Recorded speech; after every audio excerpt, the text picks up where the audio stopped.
Le grand direct des médias, Thomas Joubert. Et ce matin, Médiamétrie a dévoilé les résultats de son enquête sur les audiences radio du dernier trimestre, la période avril, mai, juin, avec de bons résultats pour Europe 1 qui réalise sa meilleure saison depuis 4 ans. Avec nous pour en parler dans ce studio, Fabien Amias, le directeur général d'Europe 1. Bonjour patron. Bonjour Thomas, bonjour Céline. Avant de donner la parole à nos auditeurs qui sont très nombreux, évidemment, et bravo à vous, vouloir... D'abord, bravo Merci. à vous ici dans le grand direct des médias, puisque... comme la plupart des émissions d'Europe 1, mais vraiment avec une mention particulière, c'est l'une des émissions non seulement qui progresse le plus à Europe, mais qui progresse le plus sur l'ensemble du marché des radios. Donc c'est une performance magnifique que réalise toute l'équipe, votre équipe, et autour de Jean-Marc Morandini chaque matin entre 9h et 10h30, puisque vous avez gagné plus de 80 000 auditeurs sur la saison. Donc chapeau, et on sera content d'en prendre un peu plus encore l'année prochaine, puisque Jean-Marc sera à remercie au l'antenne passage de 9h à midi. nos auditeurs qui nous écoutent chaque matin. Alors vous l'avez dit, du coup on revient à la Ils ont bien rentrée. raison. Ah bah évidemment, avec une structure qui va effectivement être un petit peu modifiée. Vous retrouverez, vous qui nous écoutez chaque jour, l'émission Média à laquelle nous participons en ce moment, 9h-10h. de 9h à 10h. Ensuite, un grand direct de l'actu de 10h à 11h qui sera allongé d'une demi-heure de 10h30 à 11h avec un invité, avec plus de débats. Et puis une émission sur le bien-être, sur la santé entre 11h et midi, avec des médecins formidables autour de Jean-Marc Morandini pour parler de ce sujet qui nous concerne, qui vous concerne tous, sur lequel vous avez de nombreuses questions à poser. Et vous pourrez interroger Jean-Marc et les médecins autour de lui chaque jour entre 11h et midi dès la rentrée, dès le 25 août. Alors sur l'ensemble des audiences radio, pour qu'on comprenne bien, Fabien Amias, toutes les radios généralistes sont en baisse. RTL, France Inter même en forte baisse. Europe 1 arrive à résister dans ce contexte. Oui, voilà, sur cette dernière vague de la saison, effectivement, qui n'a pas été une vague favorable pour les radios généralistes. Il faut dire les choses telles qu'elles sont, sans doute un peu de ras-le-bol, de l'actualité, des difficultés de la vie quotidienne, de la crise économique, des vacances du mois de mai qui ont joué beaucoup. Donc de ce point de vue-là, la prime a été plutôt du côté de nos amis des radios musicales. Et pourtant, dans ce contexte, Europe 1, effectivement, résiste... mieux, il faut le dire, sans gargariser, mieux que ses concurrents. On n'a jamais été aussi proche de France Inter, par exemple. Écoutez, c'est vous qui le dites, mais vous vous appuyez sur des chiffres qui sont incontestables. C'est vrai qu'aujourd'hui, Europe 1 a resserré considérablement l'écart dans le trio de tête des radios généralistes. Nous sommes extrêmement proches de France Inter, à quelques milliers d'auditeurs près, plus que nous l'avons été depuis une dizaine d'années.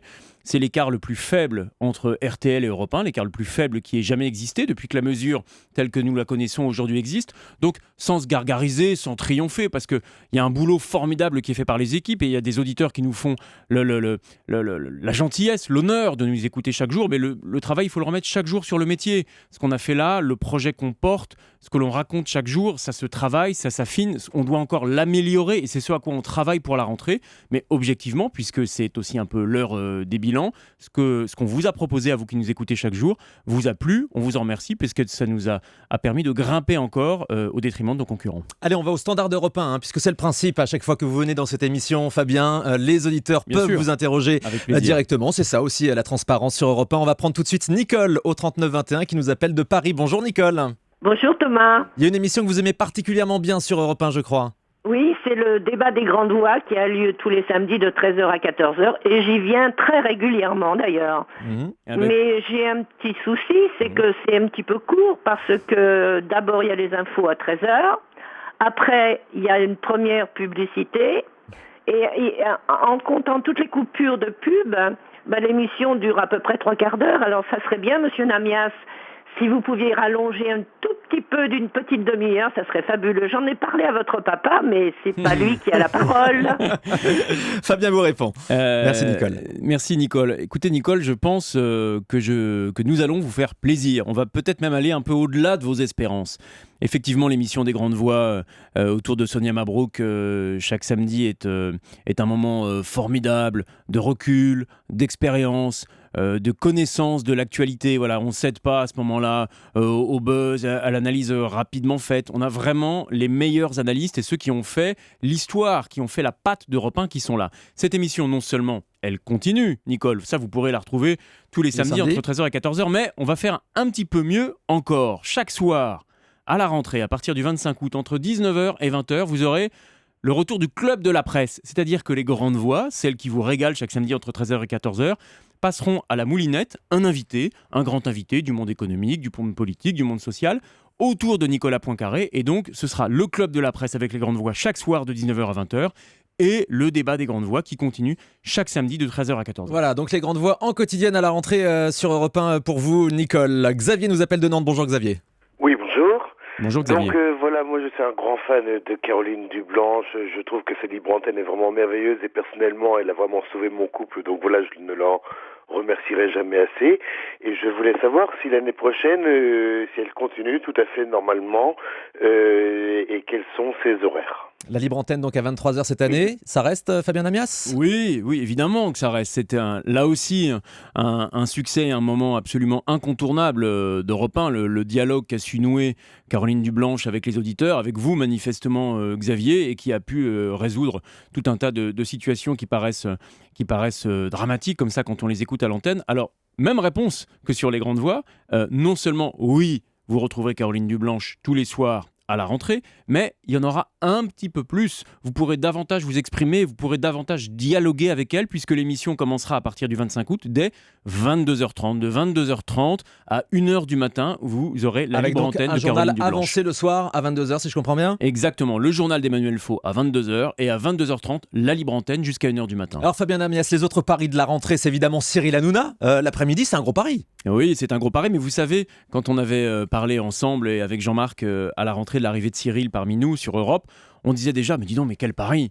Cyril Hanouna, certes, c'est un garçon qui a un talent formidable, c'est l'un des animateurs les plus talentueux qui existent aujourd'hui dans l'audiovisuel, mais allez, on va dire, il parle, il a un public très jeune, un petit peu turbulent, oui. Ça va pas correspondre à l'écoute un petit peu plus mais finalement, il s'est bien inscrit dans l'histoire d'Europe 1. Non seulement il s'est bien inscrit, mais c'est un carton. Enfin, il faut appeler les choses telles qu'elles sont. C'est un carton. Hanouna triomphe chaque matin sur Europe 1. Donc, certes, c'est un pari, son remplacement l'après-midi à la rentrée, puisque ce que Laurent Ruquier a construit patiemment année après année, c'est un succès formidable d'Europe 1.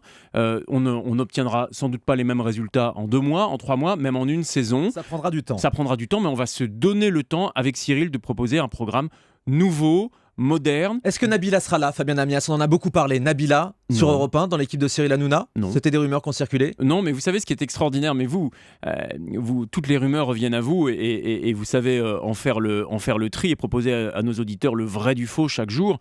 Nabila, c'est une rumeur qui est arrivée à nos oreilles, une parmi d'autres. Après, il n'y a que la vérité qui compte. C'est ce qu'on se dit ici. Est-ce que Nabila sera à l'antenne à la rentrée d'Europe 1 ? Non, elle ne le sera pas. Parce que ça avait pu choquer certains auditeurs de savoir que Nabila pourrait rejoindre Europe 1. Ce sera donc pas le cas. Mais c'est pas contre elle en réalité. La réalité, c'est que nous, on n'en avait pas besoin. Point final. Un mot également de la matinale. Thomas Soto revient évidemment. Ah, plus que jamais. On est tous à Europe, je crois, très fiers de ce qu'on a bâti chaque matin entre 6h et 9h autour de Thomas, qui a su aussi trouver son public, qui permet à la matinale de Thomas d'être la matinale qui progresse le plus sur l'ensemble de la saison. Donc coup de chapeau aux équipes et vous pourrez retrouver Thomas Soto dans une matinale qui sera, les fondamentaux seront encore là, mais qui sera encore améliorée, optimisé pour mieux vous informer de 6h à 9h. Et toujours Nicolas Canteloup, évidemment. Nicolas Canteloup, Jean-Pierre Elkabbach, Natacha Polony, Caroline Roux, Axel de Tarlé, la Dream Team. Allez, la Dream Team. Tout cela, mais ce sont les meilleurs. Pourquoi s'en passer ? Alors, juste un mot avec quand même, il faut parler aussi des départs, parce qu'il y a des voix que nos auditeurs connaissaient bien, qui appréciaient et qui nous quittent. Vous êtes déjà exprimé évidemment sur le départ de Laurent Ruquier, on ne va pas y revenir. Jean-Luc Petit-Renaud qui s'en va, c'est parce qu'il a fait des déclarations pas très chics sur Europe 1 dans la presse ? Non, c'est beaucoup plus à la fois simple et compliqué que ça. On a discuté avec Jean-Luc de l'évolution de ce qu'on pourrait faire autour de la gastronomie, de l'art de vivre à la rentrée. On pensait qu'il était plus adapté de faire une chronique dans la matinale, qui est le moment le plus exposé de la journée pour mieux valoriser encore l'art de vivre et la gastronomie, plutôt qu'une émission d'une demi-heure le dimanche de midi à midi et demi. Nous étions tombés d'accord avec Jean-Luc sur ce point. Il s'est ensuite exprimé dans la presse, il ne semble pas adhérer au projet. Bon, très bien, s'il n'adhère pas à ce projet, je le comprends parfaitement, je le respecte, mais dans ce cas-là, on fera la gastronomie et l'art de vivre, éventuellement avec quelqu'un d'autre. Mais en tout cas, c'est quelque chose qui reste au cœur des valeurs d'Europe 1. On a envie de partager ça avec vous. Et Anne Roumanoff, en 10 secondes, elle avait plus sa place dans la grille ?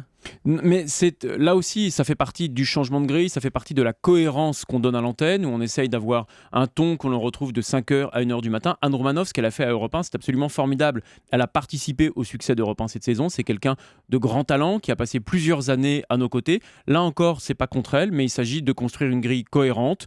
Et de ce point de vue-là, on avait autre chose à proposer à la rentrée. Merci Fabien Amias. À tout de suite sur Europe 1. Le grand direct des médias, Thomas Joubert.